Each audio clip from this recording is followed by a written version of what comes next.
you're gonna look great. But if you wanna stay in shape, well, you better hit the GymWits. That's right, man. Tell 'em.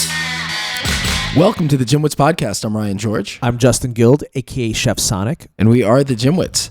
So did you hear the news about the big boxing match that's happening on New Year's Eve? No. You didn't hear Floyd Mayweather's next opponent? Who's his next opponent? Tenshin Nasukawa. You heard of him? You're looking weird, but this guy's actually ridiculous. He's a kickboxing / Japanese kickboxing / MMA fighter. He's like 20.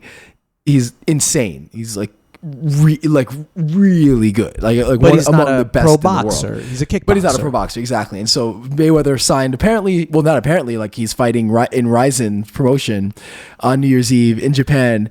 Now the guy's like, Wait, is he fighting a boxing match or kickboxing? they haven't announced the rules, but they alluded to it being maybe MMA. You know, Mayweather took pictures of himself with MMA gloves. The guy weighs 120 pounds. Now, realistically, it's going to be boxing. The rumors are that it might be like a 3-round fight. It might be a 3-round exhibition match, or it might be a real boxing match.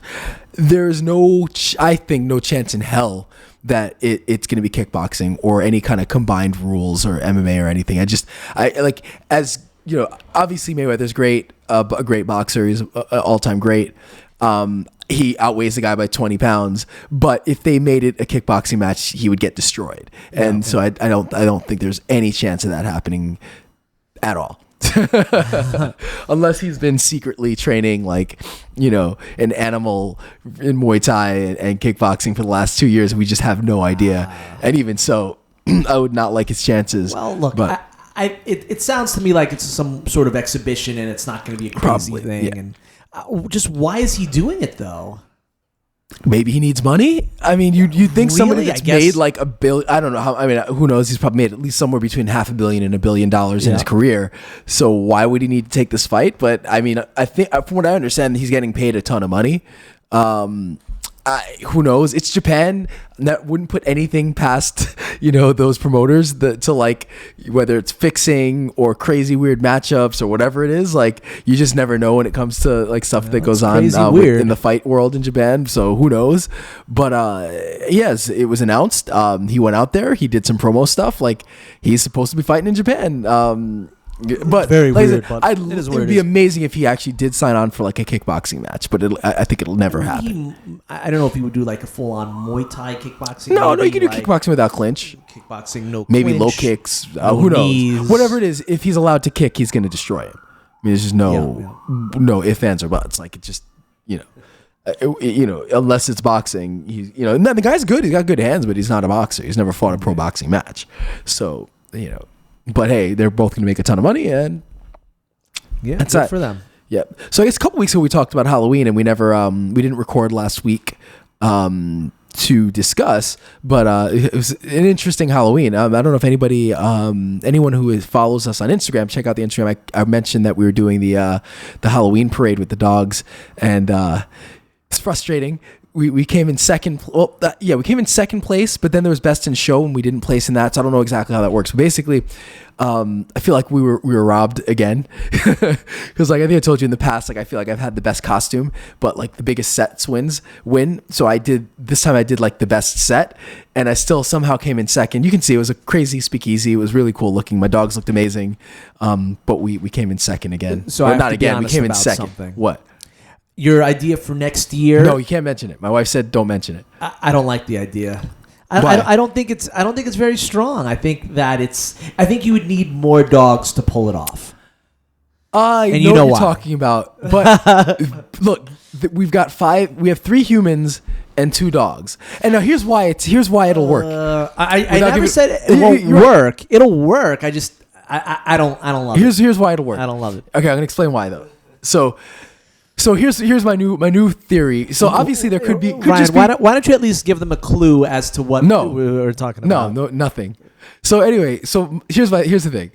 With most of the costumes, so in the past it's been the biggest set that wins too, right? But then I realized, okay, it's not just the set. The owners have to be really dressed up, and it's got to be bright. So I'm realizing now you got to have a big set Which this one did. The one that won was Mad Hatter, and they had this big teacup. It was nice looking. It wasn't as nice as mine, but it was nice. But it was colorful, and the owners were really dressed up. Like I was dressed up. My wife was kind of like it was a speakeasy. So again, we kind of dressed like that, that era. But it wasn't very flashy. It wasn't very bright. So this time, what we're gonna do is be very bright, and we have the 2 dogs dressed up. And you're right, we do need more characters, but the 3 other people that will be there will all just be dressed very. I don't know, it's not flamboyantly, but very loud and colorful. So I agree, it's not the greatest idea. Though I was thinking of doing, Masters of the Universe and just going like with having like what's his name, Battle Cat, like making a 3D printed Battle Cat and putting my dog on him as He-Man and doing like one of us dressed up as Castle Grayskull. But then I thought, okay, that'd be too much work. But yeah, no. So I can see why you're not thrilled about our idea for this year, but we were going to do it last year. I think we're set on it. I've started designing it already. Okay. So we did it. So that was it. So that was my Halloween. If you check out our Instagram, you'll see the pictures and you'll see, and if you type in Tompkins Square Halloween Parade, there's some really good ones. There's some great costumes from this year. I think we should have won again. Next year. Yeah. Next year. Yeah. So I guess now, did you do anything for Halloween? Before we get into our nothing? No, I'm sort of burnt. I was working on each day, so by the time I was done, I was like, ugh. Tired? Didn't feel like going out? I was. I've done so many crazy Halloweens in my life. I'm sort of burnt out on it. Yeah, you have done some crazy Halloweens. I'll return to form one of these years. Yeah, well, every year we say that, and that doesn't happen. But anyway, okay, so let's get to the episode. So we actually have an interesting study today. So we haven't done we haven't had really an episode with just us in a while. But anyway, got an interesting study. And this one basically is about kind of obvious that better cardiovascular health leads to longer life. And this was published in JAMA and by the Cleveland Clinic. And basically it was a retrospective study that was a total of 120,000 people who did treadmill testing between 1991 and 2014. So these are all at the Cleveland Clinic, where they kind of went back and looked at people from different studies, and we're kind of checking to see basically cardiovascular fitness and mortality. And what they found was that better cardiovascular fitness was associated with better mortality, and there really was no limit. The most benefits were people 70 plus and people with hypertension. So actually, like if you had hypertension and or 70 plus, the better your cardio, the better the benefit, or the better the benefits of having a good cardio. One question about that. Are they referencing people that were in good cardiovascular health when they were 70 or when they had hypertension, or was it people that, I guess why would they have been studying you if you weren't? So not necessarily. Or do they know people that may have gotten older over time? If you are 70 plus with the good cardiovascular health, you have better mortality. Same thing with the hypertension. So it wasn't a specific really going out on a limb there. Yeah, exactly. And then also, interestingly enough, extreme athletes benefited the most from this. So I think we've talked in the past about how, sometimes there, if you're, the extremes, could cause, other potential issues, but extreme athletes seem to benefit the most as far as mortality rates. And then basically the risks of, another interesting part of the study, kind of more interesting than the obvious part, which is, we kind of know that if you're in good cardiovascular health, you're going to have good, higher mortality. But the risks of poor cardiovascular fitness were similar to those with other risk factors. So for example, if you have hypertension or high blood pressure or, other kind of pulmonary issues, the risk factors associated again with poor cardiovascular health, let's say you have poor cardiovascular health, but you're otherwise healthy, your mortality is going to be similar to somebody who has another risk factor. And even if you have heart problems, it appears that cardiovascular fitness is really important. So I guess the value of this study, I guess, goes to show just the value of good cardiovascular fitness, that's not something that should be neglected. And generally we think about, I think we've done better as a society to look at cardiovascular health separate from weight. But even if you have good weight, even if you lift weights and exercise, like good cardiovascular fitness is going to be something that's important. Yes, a real shocker there. Anyhow, so what's the main discussion for today?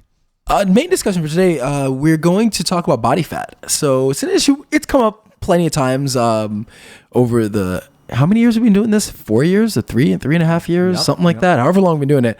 But I was looking through kind of our notes and previous episodes, and I realized we never really did an episode about body fat. So whether it's come up or not, some people select episodes based on the topic, and maybe they didn't come across it. Maybe it was so long ago that you don't remember it. So I thought just talking a little bit about body fat would be something different, interesting, and it's something that doesn't get discussed enough as far as like kind of its importance and usefulness. So I don't know that this will be a particularly long episode. I don't think we've got an hour's worth of material, but I thought it'd be a nice little topic to talk about. It's funny that you could go into the real science of it if you had a biologist could talk probably extensively about it, but that's a different podcast for a different show with a different set of hosts, most likely. Although it is that stuff is interesting, but I find that most people are not really interested in the super details of the biological aspects of it. They just want to know the basics,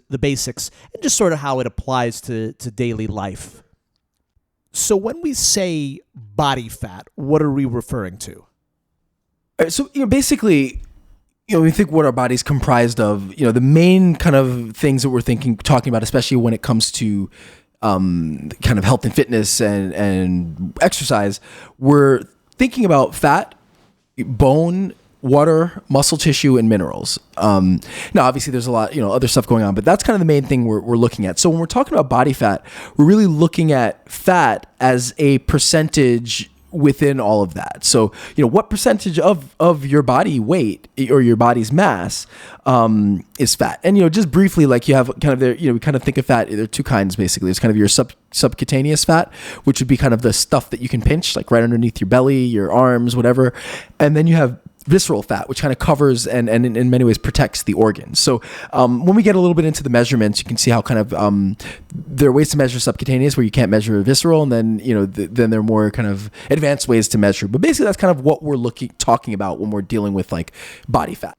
All right. So why is this breakdown of fat in your body, or how much is there? Why is it important to know that number? Why is it important to measure it? Sure. All right. So basically, often people when they're checking their how they've progressed on an exercise program, it's often just by weight. But weight really doesn't tell you much. So if you lose a lot of weight, but most of the weight let's say you lose a lot of muscle weight, or you lose, let's say you cut a lot of weight and you lose 5 pounds of water weight tonight, like that doesn't tell you, just looking at the scale won't tell you much. You could lose 5 pounds of water weight, over the course of, a month, you could lose a few pounds of muscle, or you could lose a few pounds of fat. And depending on what you lose or gain is going to tell you a lot about the person. If you take two people that are, 250 pounds or 150 pounds, you can have one that's really, really overweight, and you could have one that's really, really muscular, and they weigh the same. They're even at the same height. So basically, weight doesn't really give you all that much information. So basically, what body fat tells you is by giving you kind of a percentage of fat as compared to lean weight, it gives you a better idea of the person's fitness. And then again, having those, understanding the body fat then gives you a better idea of, a number of kind of risk factors and health issues. So, by having kind of body fat, you you can then kind of measure potentially, a person's metabolism. It gives you an idea of their overall fitness. You have context to the weight. So if I just know that someone weighs 200 pounds, that gives me no context. But if I know what their body fat is, it can help me design a program to fit what they need. If they, want to lose weight or gain weight or put on muscle or lose muscle, it kind of helps with, give context to what the weight is. And then it also helps you measure change over time. So again, like we said, or like I said earlier, if I have a client, someone, this is a very common thing. So a lot of times someone will start with an exercise program, and they might, over the course of, let's say, a few weeks or months, they may not lose weight, but in that time, maybe they lost a few pounds of fat, they put on a few pounds of muscle. So in reality, their overall body composition is much better. They may, maybe by a few percentage points, like if you lose a few pounds of fat, you gain a few pounds of muscle, you could, swing, 5 percentage points of your of your body composition. So you could go from 20% body fat to 15% body fat, which is significant. But if you don't see a change in the scale, or if you see a minimal change in the scale, that could be frustrating. Do you find that happens a lot? I wouldn't say as extreme as I said, but it definitely happens. There are definitely times where, especially people who, let's say let's say this is more often if somebody loses. Well, okay, I'm kind of all over the place. Where you'll see it is somebody who is relatively fit, but they really ramp up their exercise. Maybe they start lifting, weights a little bit heavier, and they're doing more cardio, but their diet is the same. So their kind of caloric intake pretty much is at a maintenance phase with their weight, but the exercise increases a lot. So over the course of a few months, they will actually look better if you do measurements, like the measurements around the areas where you want to lose will go down, where areas where you want to gain will go up, but they may not go down that much on the scale. So what will end up happening is you'll have somebody who is slightly more muscular and has lost fat, but the weight looks the same. So if you're doing measurements and you're checking body fat, you're going to see, you really will know. And if you have pictures, like, you're going to see, okay, this person really has made progress. But if they're just looking at the scale, often that can be frustrating and discouraging because they haven't seen a change. So you definitely see that happen. But like I said, it's rare to see a significant change where somebody like gains 10 pounds of muscle and loses 10 pounds of fat. Like that's a little rare unless that's over a really extended period of time. And usually then you really can see, you don't need to measure it. You can see if you've done that kind of change, but it definitely has happened. Like, I've definitely seen people, especially when they're starting out, where they make a decent change in their body composition, which is what we refer to with body fat, but they don't see as big of a drop in the scale. So I know one time you did this for me, a couple times actually, brought out those things that I don't even know what you call them, that measure the body fat. I guess that's one way to do it. I know might be a couple ways. How do those things work? Okay, so there are a few different ways to test. So you've got what you mentioned was like a body fat calipers, which is called skin fold calipers. So basically, that's probably the if you're just going to a gym, probably the best method to go if the trainer is accurate with how they test. So basically the way it works is so the issue with that is it only measures the subcutaneous fat. So it's only measuring the actual fat, like on the, is only measuring the fat on the belly or whatever. And so it doesn't measure visceral fat. So I mentioned visceral fat can be used to protect organs, but also too much of it can also be a risk factor. So there's an issue where we're not going to know. So somebody could look relatively healthy. Like, you might take somebody cosmetically they may look healthy, but they might have a higher percentage of visceral fat, which then could potentially be a problem. So, so there is a potential issue there. So, but the skin fold calipers are useful, just to get a good idea of where somebody's at. So basically what you do with the skin fold calipers is you're measuring different points around the body, basically pinching, and you're measuring how much fat is in each area. Again, it's not an accurate, measurement of like how much fat you actually have. It's really based on what you can kind of pinch. But based on the numbers that you get, and a kind of an algorithm that you plug it into a calculator, or you can plug it in, do the math yourself, you'll get kind of an estimate of the person's body fat. So that number is not their actual body fat. It really is just a representation of what you were able to do. So that's why, as a trainer, you have to be very consistent in how you take the test. Because if I take it one way and then 10 minutes later I do it and I just make I'm slightly different or slightly off on how I test, then it's going to skew the results. And that's also why if I do your skin fold measurements and somebody else does your skin fold measurements, you can't compare the two numbers because we both might do it differently, and no one person might be right. So then how is it? So it seems very inaccurate. So here's where it is. So here's the value of it. It's not going to be. There's a variance of about 3%. So you're going to know within 3 percentage points, like a plus or minus, where your body fat is. That doesn't matter. What really matters when you're doing this method of testing, though, is that the change. So if I'm accurate and consistent, then I should be able to get an accurate measurement of how much you've changed. So like when I measure, like you're measuring kind of millimeters. So if I pinch your stomach and I check, if I'm able to pinch off 5 millimeters, and then I pinch your leg and I'm able to pinch off 10 millimeters, like when I do it the next time, if I'm only able to pinch off 4 millimeters or 6 millimeters, that means that there has been some change. And then when we plug that into the calculator, we're going to get a body fat change, and so that change is what's more important. So what we want to see is that over a period of time, you've made some improvements that have helped to lower your body fat, and then we can measure it. So I might not be able to tell you that your exact body fat is 15%, but I can pretty confidently tell you that you've lost 2% body fat over the course of 2 months of working out. So can someone do this on themselves? Is it not recommended? I don't recommend it. It's possible. They definitely sell calipers that you can use, and you can try to do it on yourself. I just think it's tough to do. So I wouldn't trust it. But in a pinch, pun intended, it's something that you can do. Right. So now let me get to this. So a few other methods though. If you're at like a traditional gym, a lot of gyms will also have what's called bioelectrical impedance. You might also see it if you're on one of those scales that measures your body fat. So, all right, this is weird. Like, so we have the sounds of New York and sirens and stuff going on, but it's almost like New York City has decided to troll us today, because every time we think we're ready, we can record without sirens, like the sirens start. We keep stopping They're like and starting. weird sirens. Yeah. I don't even know what these are. It's insane. All right, we're just gonna keep going because this is annoying. Stop and start. Breaking the flow. Yeah.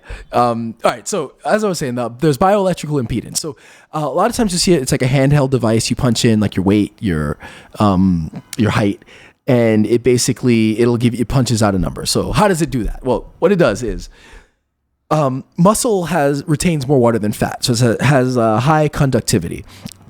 So this little device, whether it's on your hands or on your feet, what it does is it shoots a very small electrical impulse on one side, and it's small enough you don't feel it, like you don't notice it, you're not going to get shocked. But it sends an electrical impulse through one side, and then it measures the time it takes to reach the other side of the device. And then based on that, and kind of based on your weight and your height, it's going to then estimate what your body fat is. So that's, again, a useful one, but for that one, you really want to make sure it's done under the same conditions every time you do it. So much like you want the same trainer to measure your body fat, you would need the same conditions, because like, as we've talked about before, like what's something you can think of in this type of a setup? What's a variable that can change very easily? Well, if you've just exercised, if you sweat, if you've just eaten, if you've just drinking water. Yeah, basically. So yeah, if you're dehydrated, right? If it relies on conductivity and you're dehydrated, that's going to make things different. Versus if you're overly hydrated, that's going to make things different. Yeah. So there are quite a few variables that do affect the bioelectrical impedance. So it's something that you want to be kind of considerate of and aware of when you're doing that. And so generally the best advice I have is like, just do it first thing in the morning when you take it, because as soon as the day starts, like, the one thing you can rely on is like first thing in the morning, the conditions are always the same. You're just getting up out of bed. As the day goes on, those variables change. You may eat lunch, you may not eat lunch, you may work out, you may not work out, you may be stressed, you may not be stressed, you may have, be sick, you may not be sick. All these things that can kind of affect things. So, I would say the best bet is start, do it first thing in the morning and have that be your routine. Now, does this method also function best in showing the change?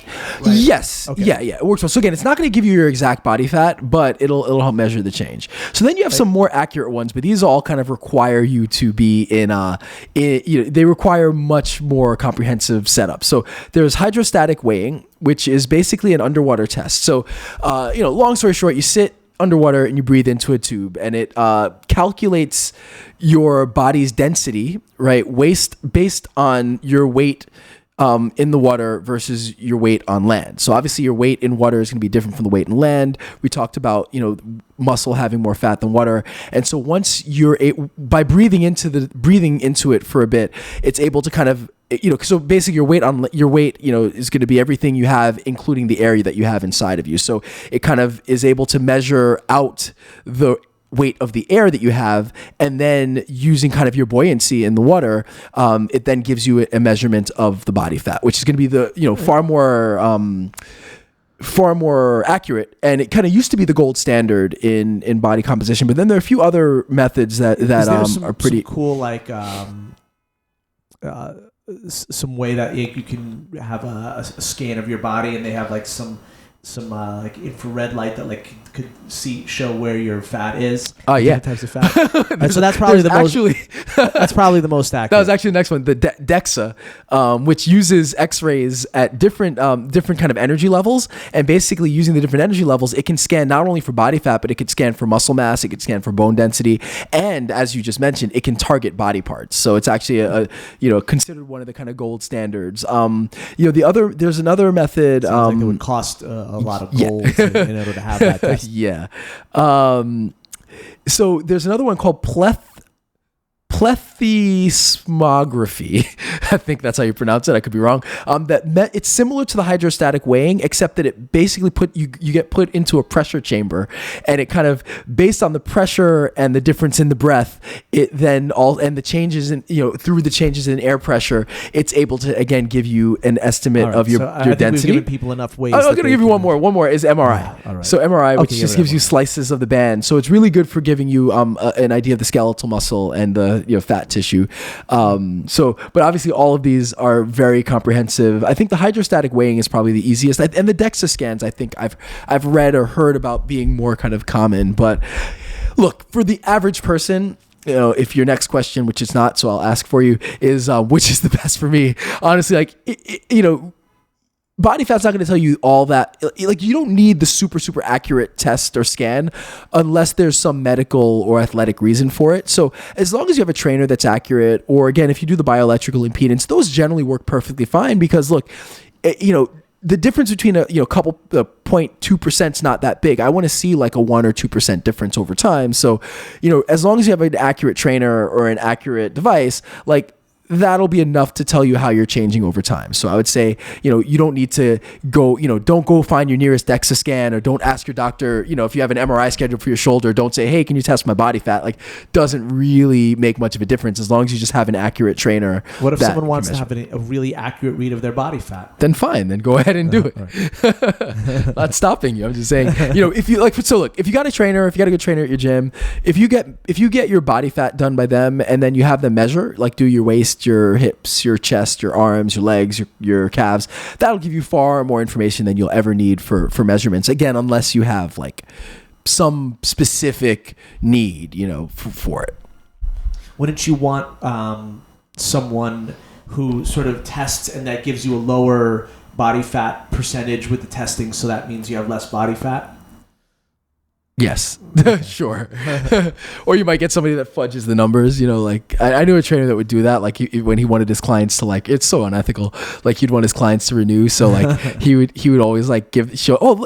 Actually, look, you're a little bit better. And the funny thing is, it works. Like when you like I haven't lied to clients, but what'll happen is you'll get somebody that's down about how they feel. Like they're actually kind of like, just like, I don't know, I'm not, I didn't lose any weight, I'm not looking good. You do some measurements, and if the measurements show change, all of a sudden their eyes, they brighten up, they're more excited, they're ready to work out, they're ready, so it does work. So unfortunately, if you are manipulative or if you are unethical, you can just lie and say, oh, look, well, you lost 2% body fat, things are going great, and then the client's happy. So it definitely, like, having that measurement does help, and it does make a difference. So if you're a trainer and you're not using body fat testing for your clients, I would recommend it. Again, not everybody needs it. I don't use it all that much unless I have a client that specifically is like focused on their, that kind of progress. But it is a useful tool for somebody who's like, for weight loss, and you want to show them, hey, look, you are losing, you're getting in better shape. You might not, the weight might not be down, but your composition's changing, and that's better than the weight loss. All right. So you hear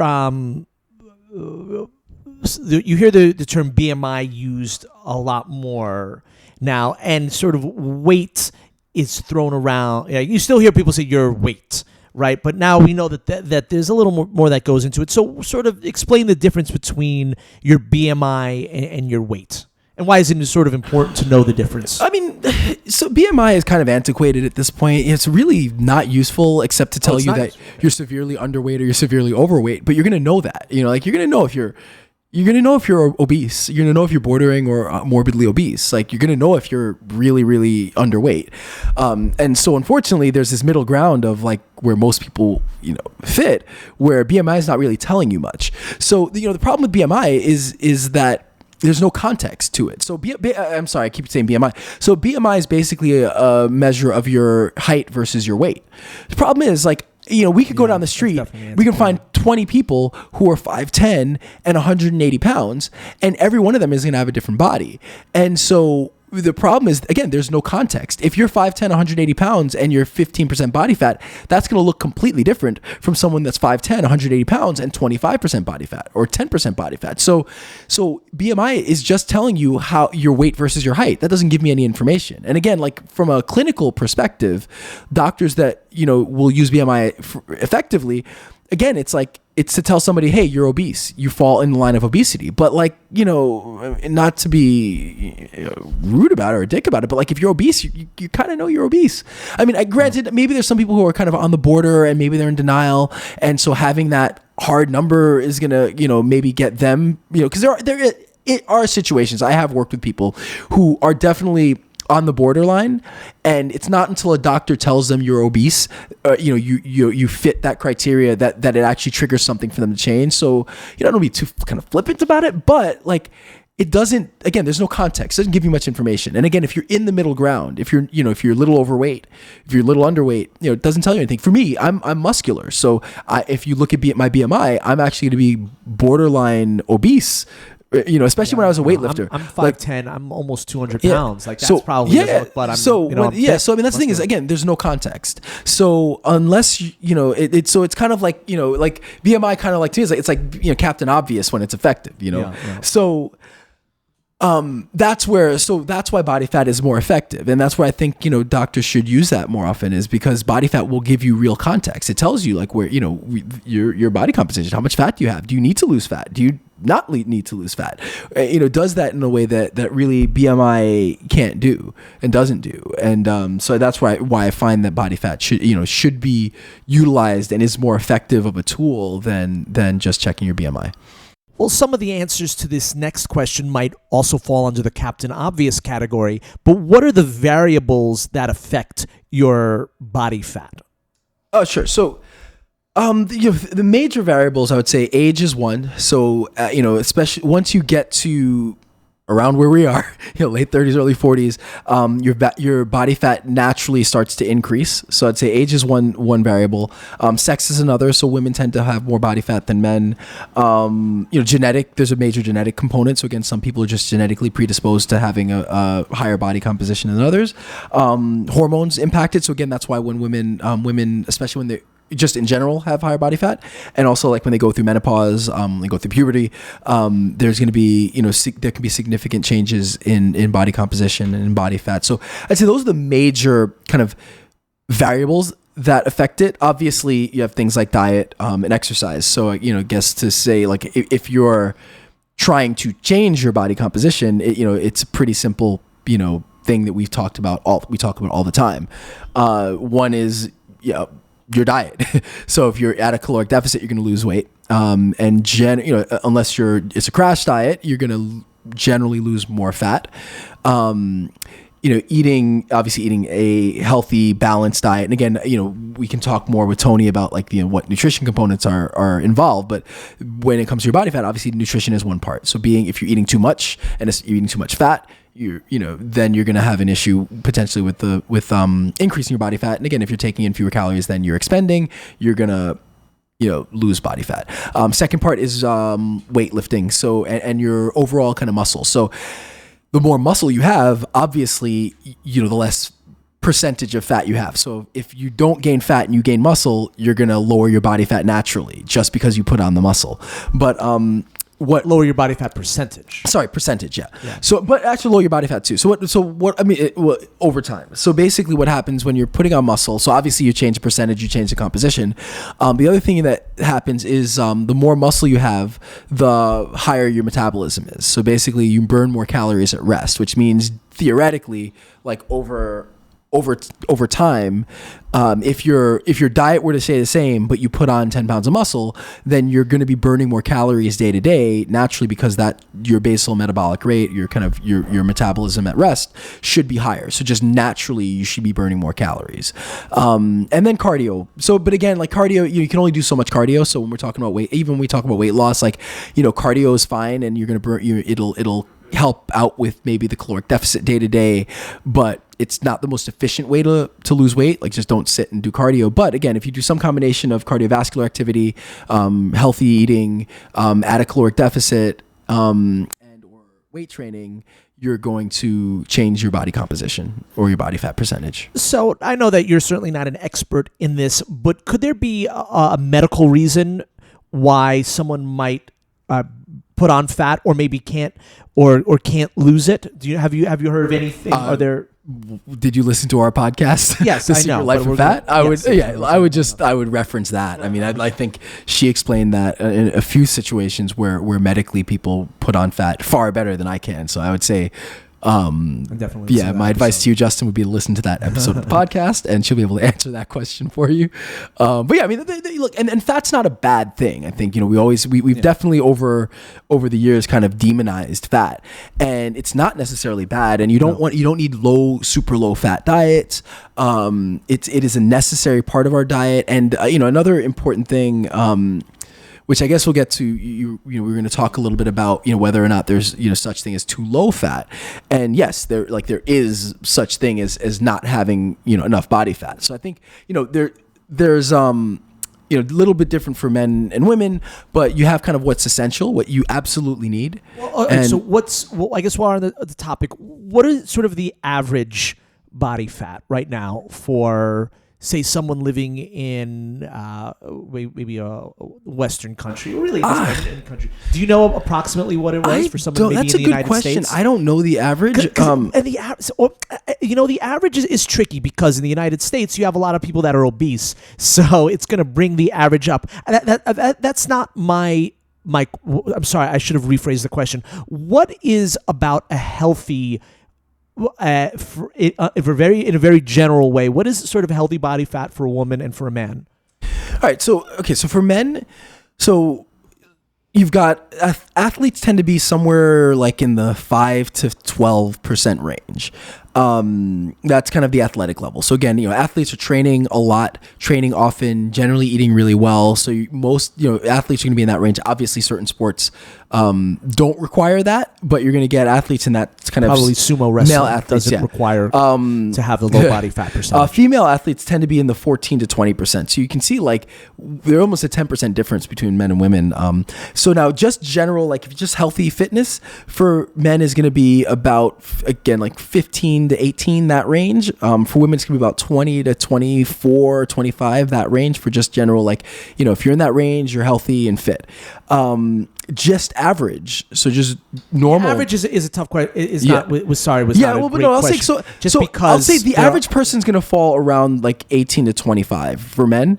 And then for women, it's about 25 to 30-ish for women. And then you have like overweight, it's going to be 25 plus for men. For women, it's going to be about 30. So you're talking about what average for people that are healthy, and then for average for the people that are overweight. I'm sorry to rephrase. I wasn't wondering what the for the people either in the United States or in other countries, what the average body fat, if you measure everyone's body fat and show what the average person is. That was not what I was asking. Okay. Yeah. Sorry to if there was any confusion. No, it's fine. Although that's sort of an interesting question. No, but I'm saying, what is the average body fat? I'll say. So basically, for overweight is going to be, again, like for men is about 25 plus, for women it's going to be about 30. You see different things, but anywhere from like 32 to 35 plus is going to be for overweight. And then obese, then you get to, for men, I think it's like I believe it's, I think it's 35 for men. I think it's 45 for women, or 45 for women. But that's going to be kind of round the numbers. So now the important thing though is, with there being too little, also not the important thing, but also what I was getting to before was that if you're too low, so for men, if you're lower than 4%, for women, if you're lower than about 8%, that it can be a major health issue. Then you don't have enough fat. And problem sometimes with what you see in like fitness magazines and fitness models is that often they're at that point where it's too low body fat, like they don't have enough, it's not healthy. And so that's again another problem in our society, that the visually, like what, our ideals of what's the perfect body really is an unhealthy body because there's not enough fat. So yeah, kind of getting back to that earlier thing was that you don't want to kind of stigmatize or demonize fat. You need fat. And the healthy person, right, the average person is around 14% body fat. Like that's not ripped. Like you're gonna see somebody that's the average healthy person, or I'm sorry, kind of a healthy fit person. There's not like ripped abs. There's not like not a six pack. They're not veins popping out. They're lean. They're muscular. You see that, but it's not what you're going to see on the cover of Men's Health or Muscle and Fitness. So you keep that in mind. So don't feel bad about yourself if you don't have a six pack, but you still have like a nice shape. Not necessarily a bad thing, and you're probably healthy and you're doing everything right. What are some issues that can come with having too low of a body fat? All right, so there are a number of issues with with having too low body fat. So, first thing is just there's potential for heart problems. So the number of studies that show, the low body fat dealing with heart problems. So another thing is you're down to like your essential, what's necessary as far as body fat. So you have low essential fatty acids, which actually lead to kind of mental fatigue and can potential cognitive decline. So at this point, if you have too low body fat, your body is breaking down its glycogen stores for energy, which means you're not going to have much energy in reserve. So low energy is another negative result. For men, low testosterone. Now, another interesting thing is you'll feel cold a lot because you don't have body fat, so there's no insulation. Weakened immune system. So those are all, and then there are plenty of others, but those are just some of the things I can think of that are like negative effects of having too low body fat. Interesting. It's funny how you always. You always associate people with very low body fat as being healthy, but when it gets to too much of an extreme, that it's certainly not. All right. Oh, I think that's it. I mean, if you guys, as usual, if you have any questions, if I didn't answer something, or if I answered something incorrectly and you need to make a correction, definitely shoot us an email at thegymwits@gmail.com. And maybe when we get Tony back on, she can answer some, if there are any other things that we missed, she can help us with anything more diet related or didn't touch on anything body fat related. One thing that the word fat, it's a bad sounding word. And it's an unpleasant sounding word, right? It's like the word rat. Like no one likes, or like people generally don't like rats. But if a rat was called, it's so funny because like Ryan and I have been talking, and sure, the second like we haven't been recording, and then of course now it's the we basically cut off recording for 2 hours because we had a couple of calls to make and we were running late, and there was no sirens, and then we come right back on and there are more sirens. Funny. All right, so you're saying how you hate words that end with at? Well, no. Just in general, like it's like if the word rat was called like called the fluffy cuddle, No, I don't believe fluffy that. cuddle poo, like it might have a different association. Like fat, right, has a really sort of negative sound to it. I don't know. And you even think about it in your dietary fat, like what you eat, and like you associate it with like fat on your stomach, and it's like there's just this sort of been a war on fat for a long time, and where I think we're starting to come out of it, but that's my spiel on that. It's just okay. Fat's not the enemy, I guess, but we've heard that before too. Yeah. Well, too much. You want to be careful, but yes, yeah, well, of course. Well, remember, you certainly want to be at a healthy level. Yeah. All right. So we actually haven't asked the trainer today. All right. Since we haven't been able to do a full episode of that, we got a question. And the question is from Jordan. Yep. And Jordan writes, "Hey GymWits, been listening to your show for about a year now and love how much I've learned. You always make it easy and digestible." Well, thank you so much. My question is, as someone who works seasons throughout the year, I am very rarely in a location where a gym is an option for me. And as we move in convoy most of the time with a full van, I also cannot buy weights. and I've put on fat this past year, funny, right?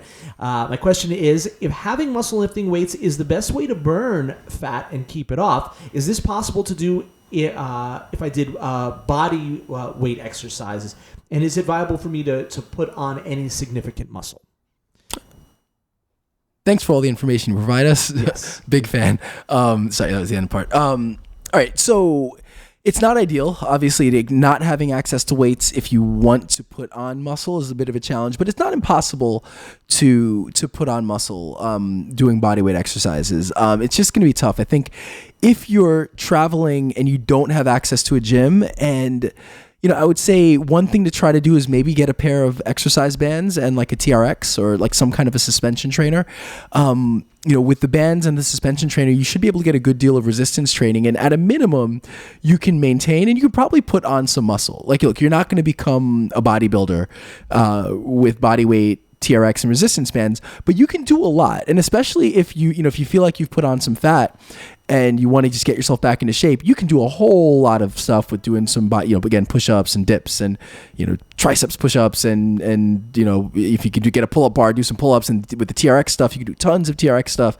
You can do lots of stuff with the bands, just doing things where you change your, changing the tempo, varying the tempo and the speed and isometrics.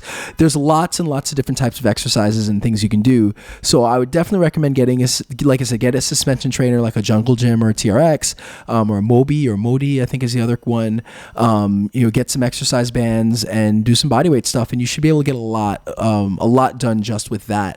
Also it would, as we talked about earlier, the importance of cardio. So if you have a chance, as long as the climate, the weather allows for it, you should be able to run. So try to get some cardio in if you're physically capable of it.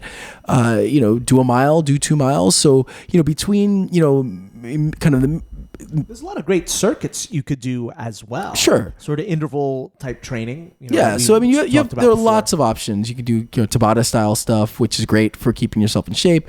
But again, specifically for muscle, if you're looking to put on the muscle, definitely you can get a lot done with the body weight and TRX and bands. And you can also, again, you can do your cardio if you want to get rid of some of the fat. It's a tough life. I was on the road for a bit, and, seeing people who live on the road, where for me it was like 5 weeks, but there are people who, that's what they do for a living. And so seeing guys like that, it is incredibly hard for them to get exercise in. So, you do what you can and make the most of it. Hopefully, things change where eventually you can get back into the gym, but you can definitely maintain and increase your fitness and increase some of your strength if you do what I mentioned. And, if you have any other questions, definitely shoot us an email and I'll try to follow up on that for you. And I think we've done an episode on traveling and fitness, and another thing to consider when you're traveling, which I think we also touched on. I don't know if we have an episode for this. It would actually be a really good one. We've done so many episodes now. Is your diet when you're on the road is also really a struggle, because clearly when you're traveling, you don't have time to prepare food. Sometimes the options available are not always great. So you're at the mercy of wherever you are. So it certainly would be a nice thing to touch on. I believe we actually have talked about some options. Maybe we can try to post something that we've done before. But perhaps we'll also have a discussion on how to sort of help your diet while traveling. Yep, cool. So yeah, and again, if you have any other questions, shoot me an email, and we'll try to follow up as far as if you need the specific equipment or books or other resources. But yeah, I guess that's it. We actually went way longer than I expected to today. So as usual, all of our stuff is at thegymwits.com. I'm Ryan George. I'm Justin Guild, aka Chef Sonic, reminding you that truth does not sell. And we are the GymWits.